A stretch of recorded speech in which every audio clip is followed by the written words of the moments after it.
Hello, everyone. My name is Emmanuel, and welcome again to another phase and session of the mentorship class for our group.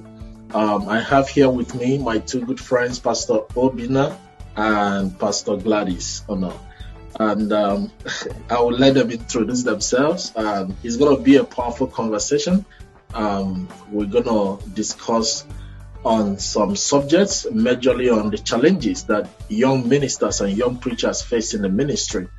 So I'm going to let them do the talking, while we listen, so that they can minister to us and guide us, especially those who hope to go into the ministry as a young person or to marry someone in the ministry. So, Pastor Obi, introduce yourself to us, then Pastor Gladys. My name is Pastor Obi. Actually, Fanny has introduced me. I don't know. I don't need further introduction. So my name is Pastor Obi. By God's grace, I'm the pastor of Dominion City Church, Marietta, here in Atlanta, Georgia. I'm a gospel minister and also a businessman. Yeah, that's me. Thank you. Wow. Thank you. That's awesome. Thank you, Ephraim, for this, man of God, for this opportunity. I'm glad to be here. And definitely it's going to be loaded, especially having Pastor Obi here. My name is Gladys. I serve as one of the associate pastors in my church. Prior to being a pastor, I was a minister for, I think, 2 years before I got ordained as a pastor. It's possible to do ministry and business and still, Pastor Obi, it's possible to do ministry and business? It is very possible to do ministry, and business, like you said. But for me, I call them both business. Okay. Okay. For me, ministry is business and should be approached as that. Wow.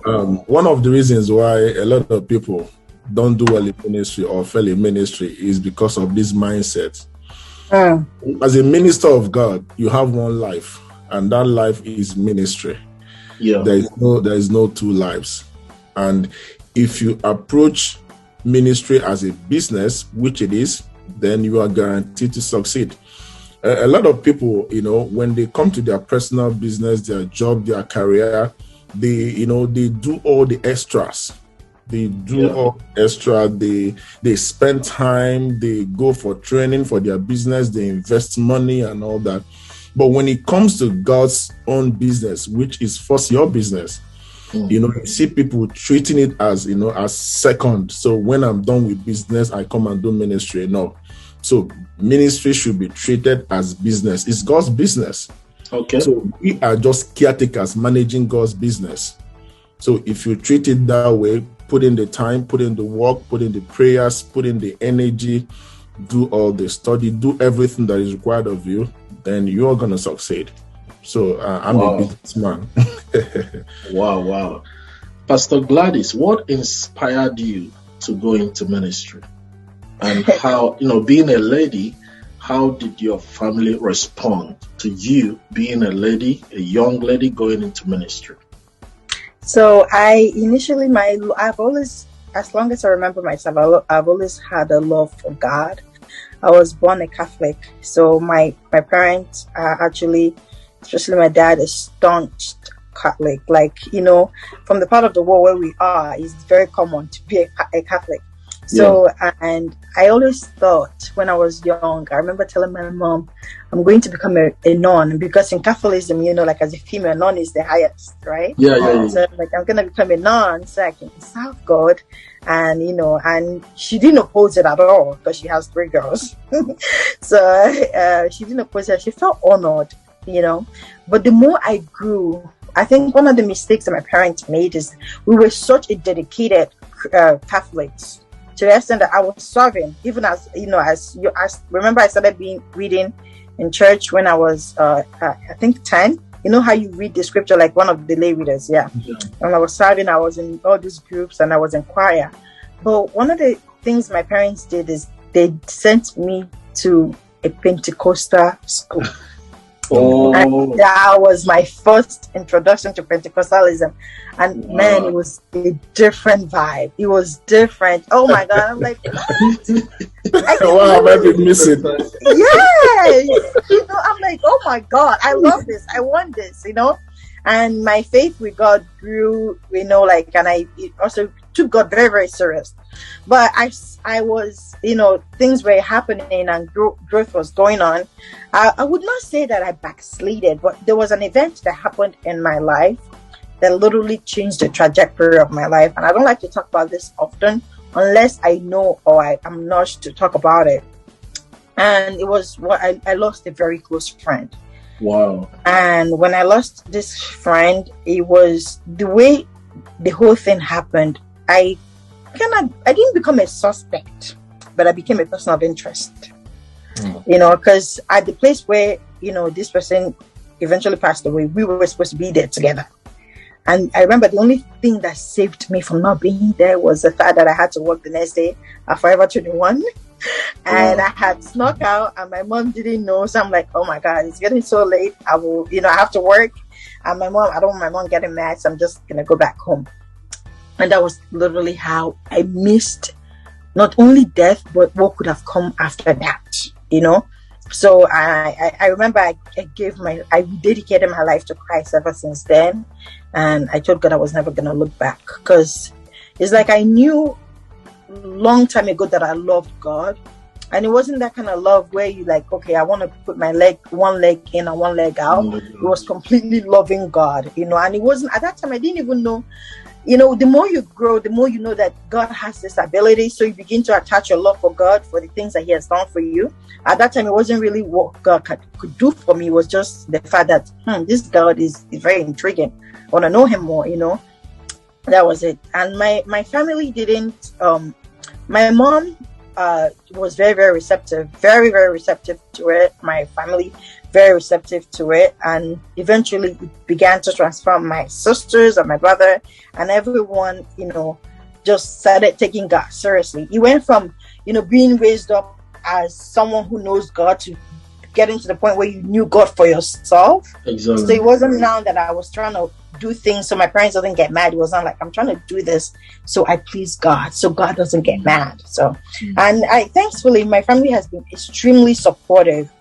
Obviously there has been some challenges, but I think with results and with evidence, and just initially when you start doing some certain things, and also being that you're a woman, it's a little frowned upon, because most of the time when you see someone who is completely sold out, lately it's becoming a little more common, which is really good. It's usually the man, right, kind of trying to drag the woman along. But my family has been really, really supportive. And I think also it comes from the fact that everyone has grown in their own, work with God, and given, with the results to the evidence that come with it. Yeah, I like the last part, the evidence, because when they see the proof, then they will release you even to go further. That's true. I love that your parents are supportive. I know your siblings, and I know your pastor, and also I've had you preach on YouTube. I've listened to some of your messages. They are powerful and anointed words. So Pastor Obi, tell us, at what point in your life did you realize that you were called to ministry? Wow, great question. At what point did I realize I was called to ministry? The truth is that till now, I'm not sure if I've realized that I was called to ministry. That's the truth. That is the truth. I've been in ministry for a while. I've been pastoring, but the truth is that till now, I have not been ordained though. So, and you are pastoring 2 churches. Yes, I have not been ordained by anybody. Wow. Now, for me, I always consider myself a boy of God. I'm not sure I'm a man of God yet. That is it. That's the truth about me. I came from that point of, a nothing. There is a place that, when God meets you in certain places, like where God met me, I'm always glad to share my story. I used to be a good boy in church. Of course, you know me back in the days, boy, fine. But there's a part of me that some people didn't know. When I got into the university, some crazy stuff started happening, and this guy that was perceived a good guy, used to be in church, derailed, joined into all kinds of things and all that. And it was just, a story for another section. So when God saved me at the point of my life where that keeps me humble. As a matter of fact, the day God saved me was the day I was supposed to get killed on campus. Some of these came from my life. Yeah, over 50 guys came on campus and rounded me up. They had all kinds of guns, acid, machete. So me speaking to you till today, I never knew I was gonna. That should be 2007. Wow. About that. So me being alive today for me is just one testimony. So knowing how God saved me, it keeps me humble. Now, when I got to know God, all I did was that, of course, I told myself, how they say a lying man needs no fall. I was at the least time of my life, I was completely on the floor. I was completely finished. So for me, I told God, well, now you've met me like you met Saul, blind. If you think you can make anything out of me at this point, then that's okay. Shockingly till today, I can't still explain how God has, picked me up and kept, changing and kept transforming me. So for me, all I could do was to serve this God that saved me the day I was supposed to get killed. So all I did and all I'm doing today, and that's all I know, is serving. I have been serving. So to this point where I am now, is my love for God that is driving me. And on the next level where we're going to is still the love for God and passion that will drive me there. So that's why I'm not sure if I've been called into ministry. All I am doing is serving. I'm a servant of God. I prefer to even be called that than a man of God. I am a servant of God, and I continue to serve, and I serve, and I serve.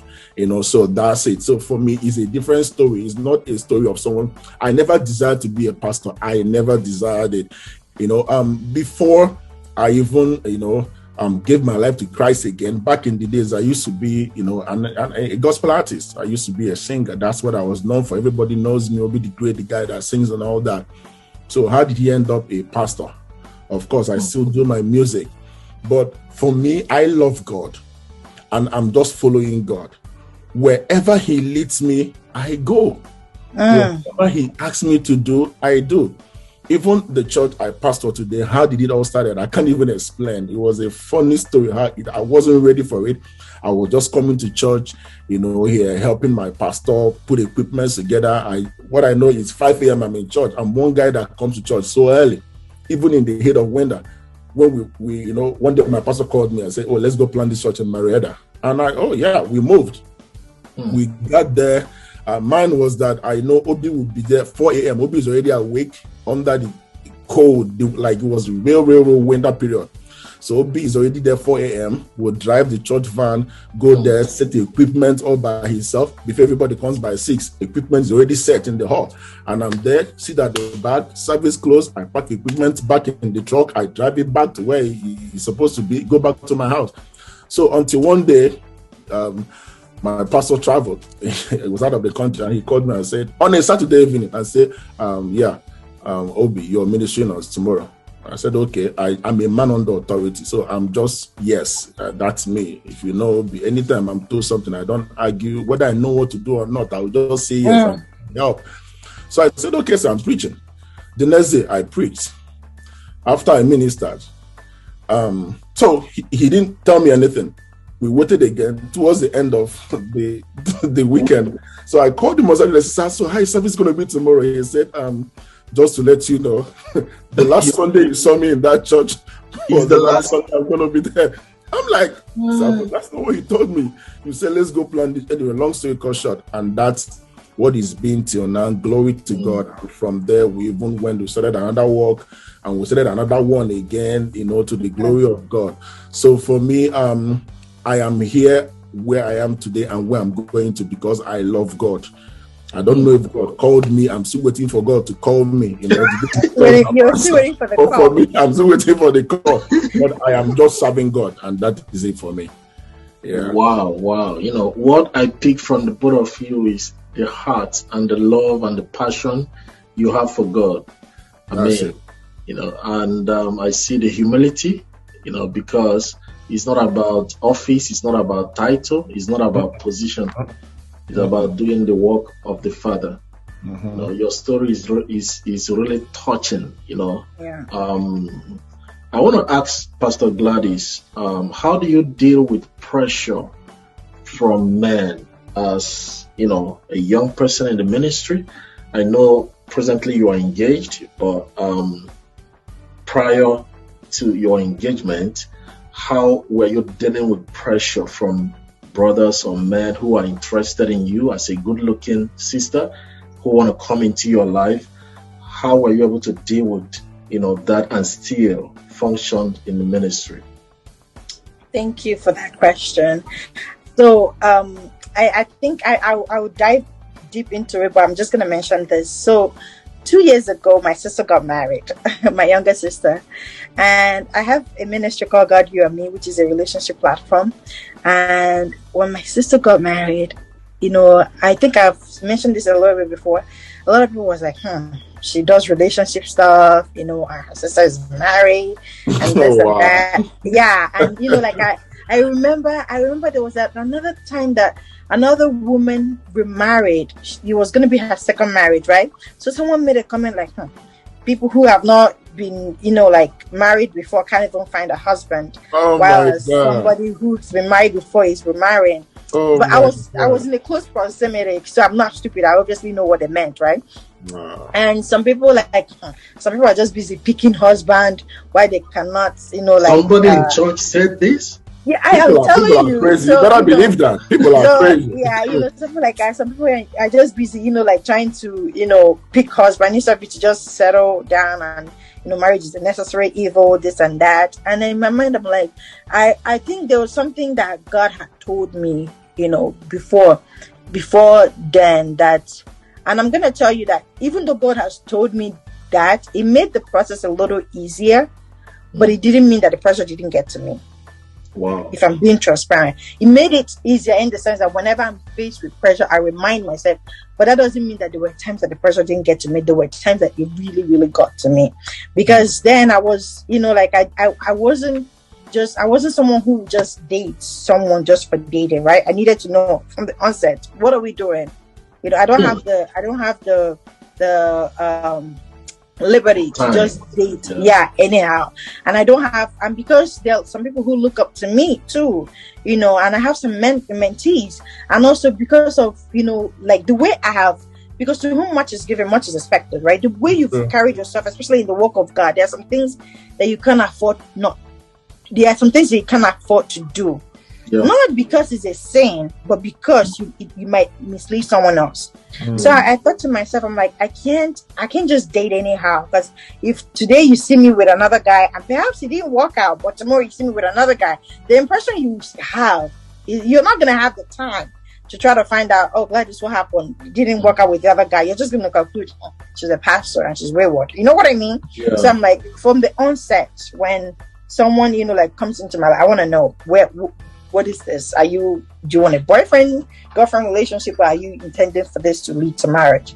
Wow. But the pressure was really hard, because there were times that you pray for God to send you someone, and it's like the floodgate of heaven is open, and you have this influx of men, right, that comes, but none of them is the one. You know, and because sometimes when you pray and then they start coming, you're like, oh my God, this is really working, this is testimony. And that's the time that you actually have to also take not a step back, but become calm. Because just because you're having that thing come to pass doesn't mean that it's from God. Yeah. Because the enemy can also send it as a distraction to deter you. But there was something that God said to me. One day I was praying and God said to me that I should pray for the patient to wait. Wow. Yeah, and I was like, wow, you know, and it wasn't getting easy because, you know, my sister is already married, my younger sister, who I'm older than with 2 years, by the way. You know, she's already married. And then you have like a a ministry too that has to do with relationship. Yeah. Relationship ministry.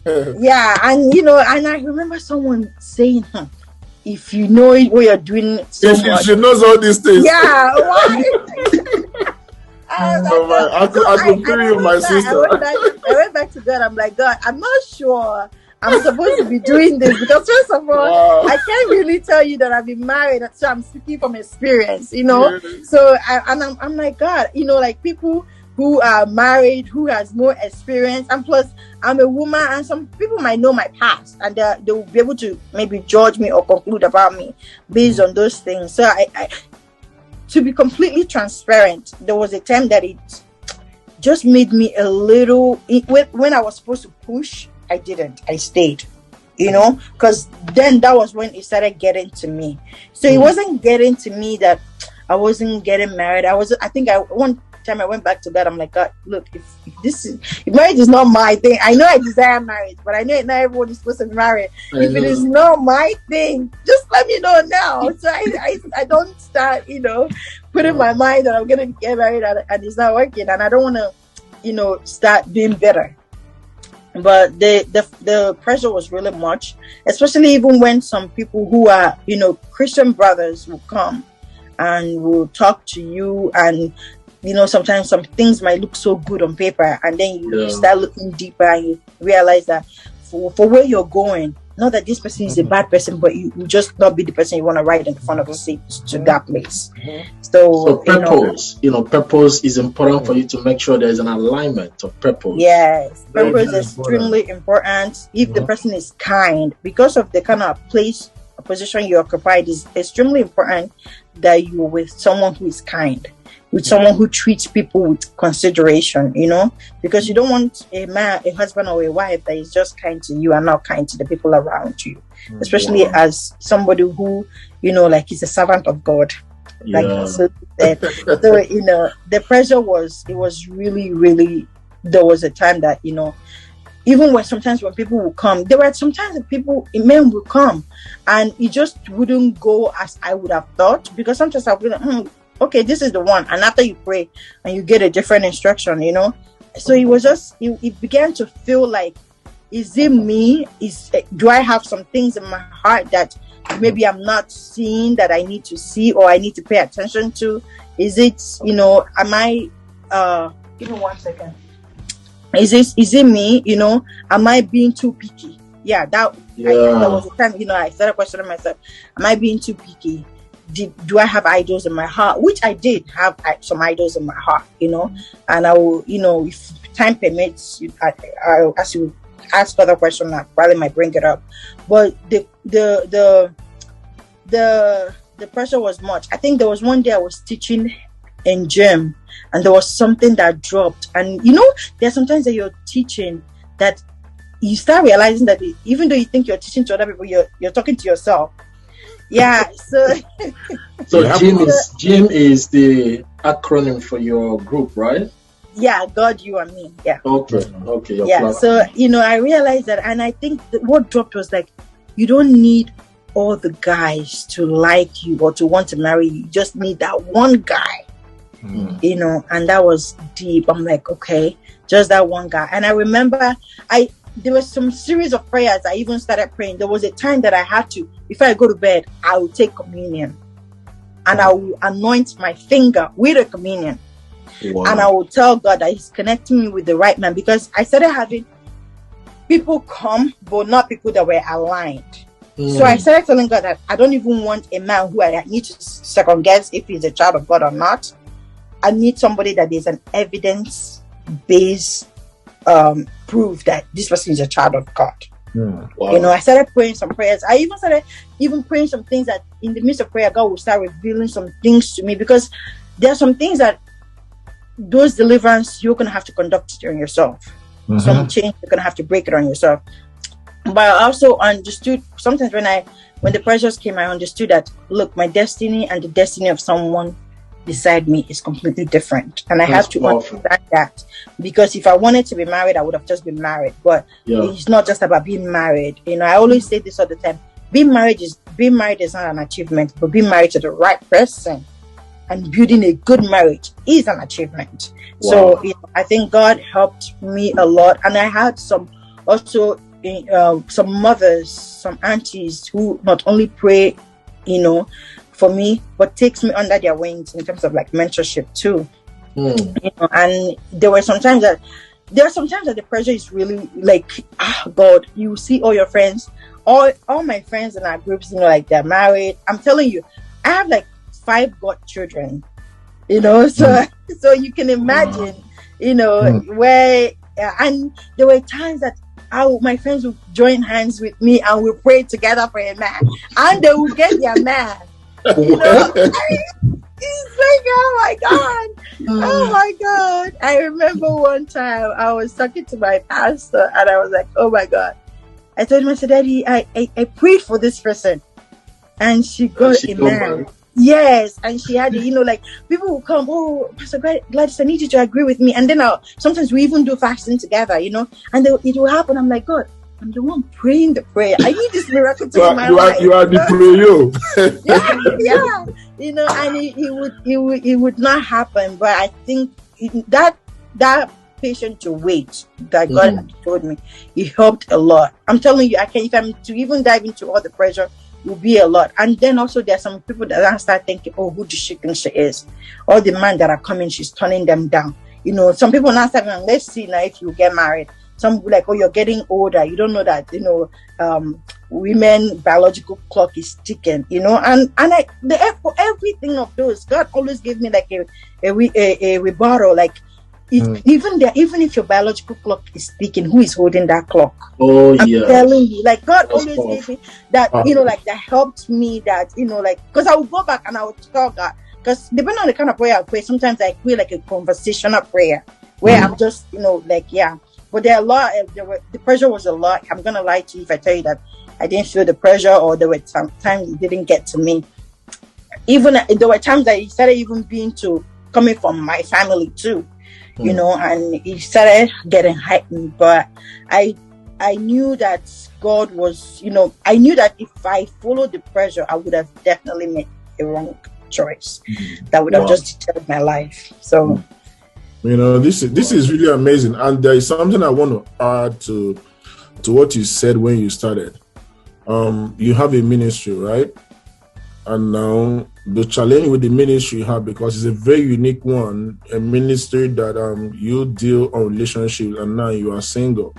How can you be teaching on relationship when you're single? I want to say this for the purpose of for everyone, for the benefit of everyone that is listening to us, rather. Listen, when God gives you an assignment,